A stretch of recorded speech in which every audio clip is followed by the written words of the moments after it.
Halo teman-teman subscribers dan viewers Maro Channel, apa kabar kalian semua? Semoga sehat selalu, dilancarkan segala urusannya dan berlimpah rezekinya. Pada sesi kali ini saya mau bahas tentang risiko galbay setelah 6 bulan, baik di pinjol legal maupun pinjol ilegal. Ini saya sampaikan kepada teman-teman berdasarkan pengalaman dan juga berdasarkan pengamatan dan pengakuan dari teman-teman yang sudah galbay di beberapa pinjol yang curhat ke saya.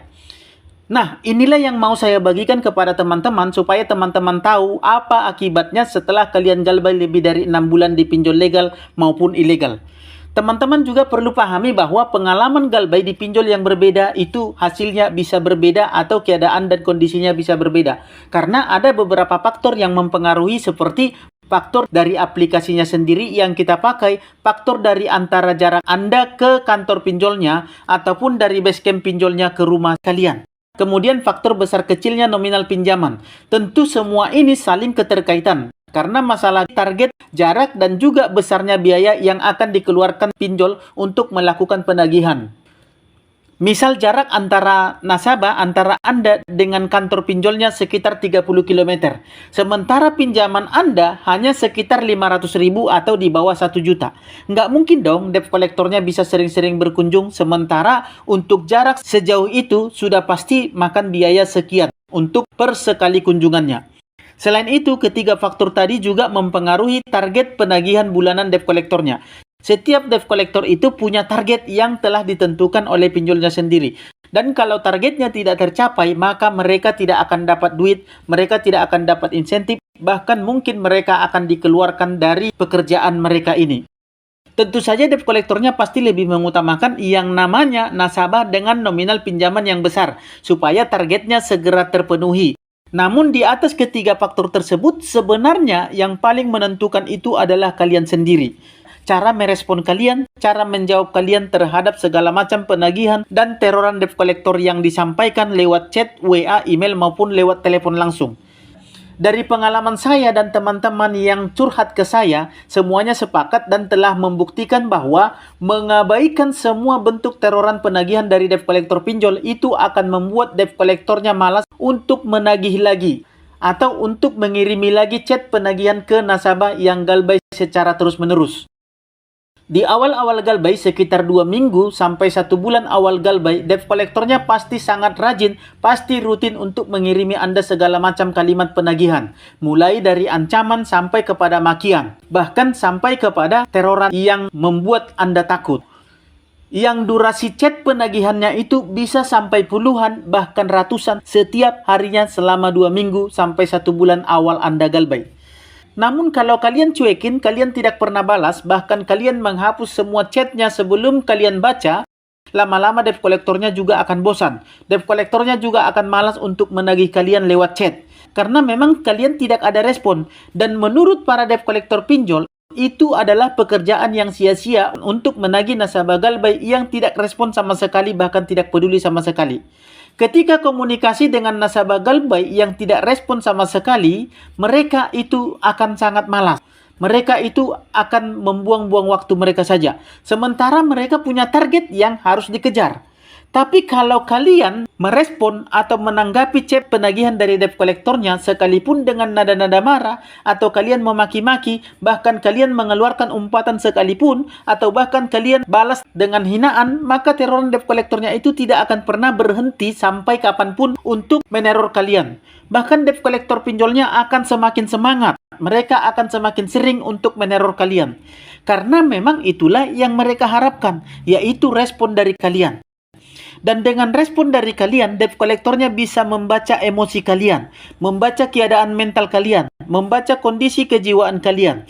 Nah, lewat yang mereka pelajari itu, lewat WA atau lewat balasan-balasan yang kalian kirimkan ke debt collectornya, mereka akan bisa menentukan situasi dan kondisi Anda, dan mereka akan bisa menentukan cara penagihan yang akan dilakukan kepada Anda.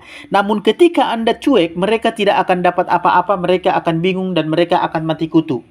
Nah, lewat kalimat yang kalian balas tadi, ya, dari sinilah mereka bisa tahu kalau Anda sedang takut, Anda sedang khawatir, bahkan Anda sedang tertekan atau Anda merasa terganggu dengan chatan yang mereka sampaikan. Tapi ketika Anda cuek saja, tidak merespon sama sekali semua yang mereka kirimkan, disitulah mereka mati kutu. Mereka tidak bisa menganalisa kondisi mental Anda dan kejiwaan Anda. Tentu cueksnya Anda dan tidak pedulinya Anda, lama-lama itu akan membuat mereka muak. Mereka akan mulai malas untuk menagih Anda. Mereka tidak akan mau lagi untuk berurusan dengan Anda. Maka setelah 2 minggu atau sebulan, mereka akan mulai jarang untuk menagih Anda. Mereka akan mulai tidak peduli lagi dengan Anda. Lama-lama setelah 3 bulan kemudian sampai 6 bulan kemudian, mereka akan semakin jarang, bahkan tidak akan ada lagi yang namanya penagihan teroran lewat WA, email maupun telepon langsung ke Anda. Karena debt collectornya berpikir, percuma menagih kalian, percuma meneror kalian, percuma mengancam-ngancam kalian, percuma menakut-nakuti kalian, menghabiskan waktu dan tenaga mereka. Yang ada, waktu mereka habis, tenaga mereka habis, tapi target mereka tidak tercapai. Hasilnya tidak ada. Nah, setelah 6 bulan, maka pinjolnya akan mulai lagi untuk menagih kalian, tapi biasanya mereka sudah menagih kalian dengan cara yang berbeda. Mereka sudah akan menyampaikan kalimat-kalimat penagihan yang lebih lembut, yang lebih beretika, dan lebih sopan. Bahkan mereka akan cenderung membujuk atau memohon ke Anda, supaya Anda mau diajak bernegosiasi atau berdiskusi tentang hutang piutang Anda yang tertunggak. Karena di fase ini, menurut pinjolnya atau debt collectornya, adalah percuma meneror kalian, percuma mengancam-ngancam, percuma mereka menakut-nakuti. Toh juga tidak akan mempan, tidak akan takut. Kalian tidak akan mempan ditakut-takuti, diteror, bahkan dimaki-maki atau diancam-ancam. Karena selama 6 bulan ini, mereka tidak berhasil menagih dengan cara meneror. Maka mereka pun mulai dengan cara yang lain, yaitu cara lembut. Bahkan mereka tidak jarang menawarkan penghapusan denda dan bunga kepada Anda. Nah, di fase ini, Anda adalah yang memegang kendali. Makanya banyak nasabah yang ngerti, nasabah yang paham, nasabahnya meminta bunga dan dendanya dihapuskan 100%. Dan nasabah hanya bayar sejumlah uang yang dipinjamnya saja. Dan tawar-menawar seperti ini itu sah. Dan sering terjadi dilakukan oleh para nasabah yang galbay, yang sudah lama-lama galbay. Dan pinjolnya juga pasti akan berpikir 2 kali untuk menerima tawaran Anda. Karena daripada nasabahnya tidak bayar, mereka tidak dapat apa-apa, adalah lebih bagus bagi mereka untuk menerima tawaran Anda supaya uang mereka kembali, daripada mereka tidak dapat apa-apa. Sebenarnya, beginilah siklus galbay pinjol itu. Dan ini terjadi kepada hampir setiap nasabah galbay di semua pinjol. Mau pinjol apapun itu, baik ilegal maupun legal. Jadi untuk galbay itu, fase paling berat, fase paling menakutkan itu hanya di awal-awalnya saja, yaitu di 2 minggu, 1 bulan, atau bahkan 3 bulan pertama setelah Anda galbay. Setelah itu sudah tidak akan ada lagi masalah. Karena memang galbay pinjol itu sebenarnya tidak ada masalah. Karena Anda sudah mulai kebal, sudah tidak takut lagi dengan ancaman, teroran, ataupun jenis penagihan lainnya yang dilontarkan atau yang disampaikan oleh para debt collector pinjol. Dengan ancaman apapun, Anda sudah tidak mempan lagi. Karena memang debt collector itu hanya mengancam doang. Mereka hanya menakut-nakuti saja. Mereka itu nggak bisa ngapa-ngapain Anda ketika Anda galbay. Tidak bisa mempidanakan Anda, tidak bisa main kasar atau main fisik. Mereka tidak bisa melakukan itu karena ada aturan dan peraturan yang harus mereka ikuti ketika mereka melakukan penagihan. Dan apabila mereka melakukan suatu tindakan di luar batas, maka mereka bisa dilaporkan ke polisi atau dipidanakan. Apalagi mencelakakan Anda, itu sudah pasti tidak bisa.